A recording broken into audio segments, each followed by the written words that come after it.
So single phase AC voltage controller with resistive and resistive plus inductive load, R and RL loads.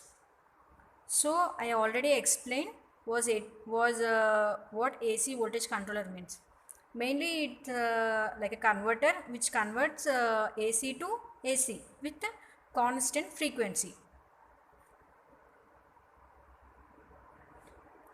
And here is a circuit diagram. Here we are getting the AC supply 230 volts. Here stepping from 230 volts step down to 24 volts. Means for this circuit or for this kit it's 24 is 24 volts is required, that's it. Okay, so from 230 volts it is stepping down to 24 volts, and this is a thyristors T1 and T2 connected back to back, and R load. Here we can connect the R load, and we can see the kit. See, this is a single phase AC voltage controller kit. Thyristor T1 anode, cathode, gate. Okay, and this is thyristor T2 anode, cathode, gate. Okay, so we will connect the connections and we will apply the AC supply. Okay, as in the circuit diagram, these two thyristors are connected back to back. Okay, see, thyristors connected back to back. See, this is thyristor anode, this is thyristor cathode, T1. Okay, and T1 cathode, T1 anode, sorry, T2 anode. Okay, these are connected back to back, and after that we have to give supply. So this is a phase and neutral. Here we are getting the 230 volts. Here we are getting a 230 volts, and it is stepping down to 24 volts. Okay, for this kit is 24 volts is required. 24 volts is enough to do the experiment. Okay, here from the phase I am connecting the back to back connection of the anode to cathode. T1 anode and T2 cathode.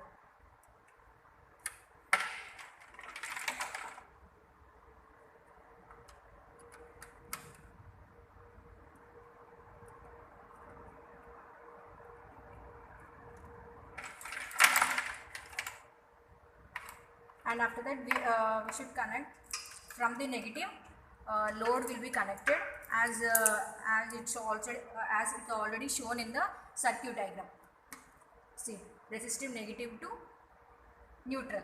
Okay, and resistive 1 and 2, I mean positive to T3 T4 back to back. Okay, so connections are done, and at last we have to connect the gate and cathode. See, gate, cathode. Here gate shows in a green color and cathode will represent in a black color. Okay, here we will see the T1 T2, T1 T2. So for T1 gate to T1 gate,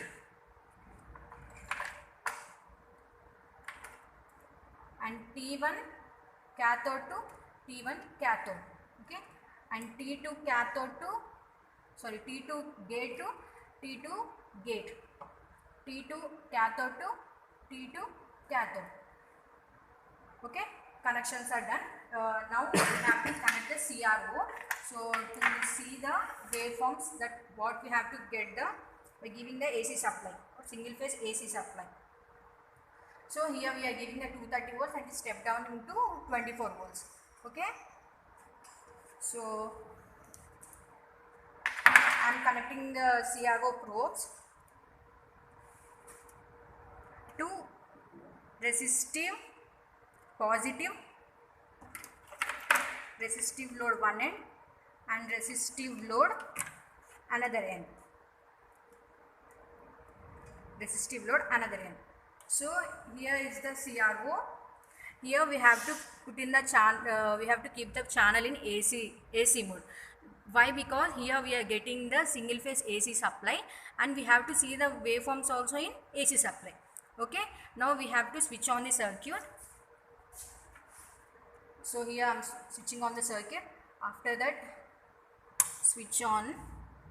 Here also one knob, switch on.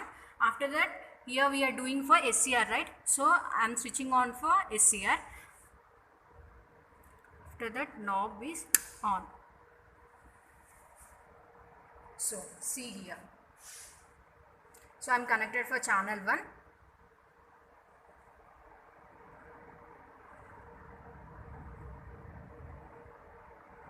See, this is a AC supply, right? Channel is in AC. I am connected for channel 1, and we got AC supply. Okay, pure AC supply. Okay, so what we have to do now? Here I am increasing the, here this is a firing angle. This is a firing angle. By increasing the firing angle, here in the CRO also the waveform should be vary. See, I am keeping the CRO probe at 30 degrees. See here, thyristor turning on at 30 degrees. Thyristor I am giving the firing angle at 60 degrees. 60 degrees. See, waveform is varying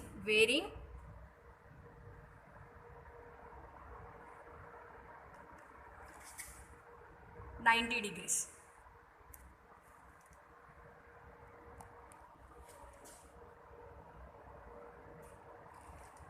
And after that I am keeping firing angle as 120 degrees.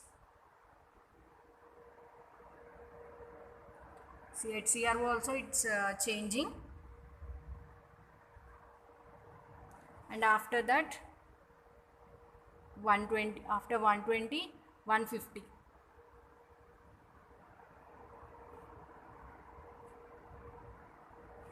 See,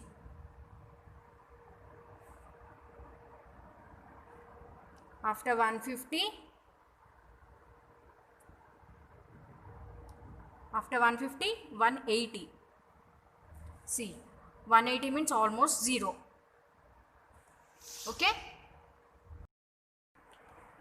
So as we completed the AC voltage controller experiment with R load, now I'm connected the R and L load in series.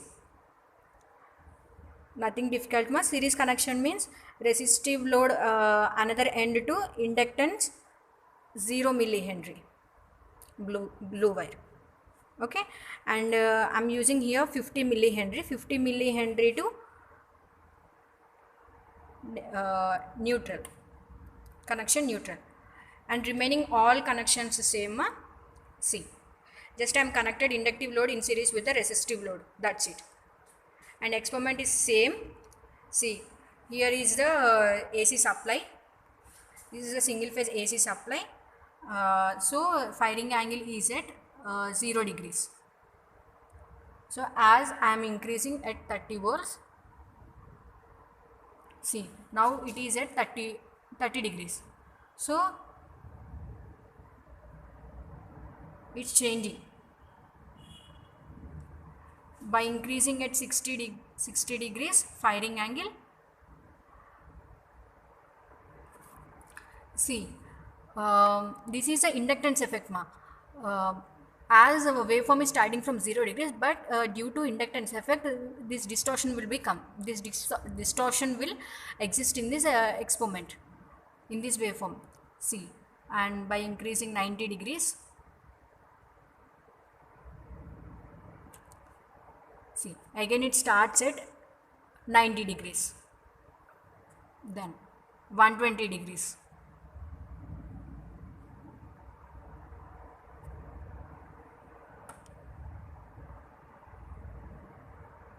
Next 150 degrees, 180 degrees. So it's almost near to equal to 0, and again we are increasing gradually. 120, 150, 120, 90,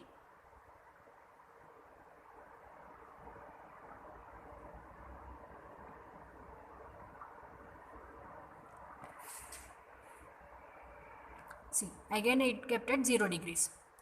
So how we have to calculate? See, here in the CRO, this is a 0 degrees, 1, 2, 3, 4 time period, and y-axis 0, 1, 2, 3. But 0 to 1, actually this is cycle will be closed at 4 readings, right? See, here it is starting AC supply 0 to 2. It is positive half cycle, and negative half cycle is ending at 4 readings. So 0 to 4. 4 readings are two cycles, positive half cycle and negative half cycle, right? So in the angle perspective, 0, 0, 30, 60, 90, 180. So to complete one cycle, it has to complete 180 degrees, right? Two positive half cycles means 360 degrees. So to complete one cycle, it has to be take 180 degrees.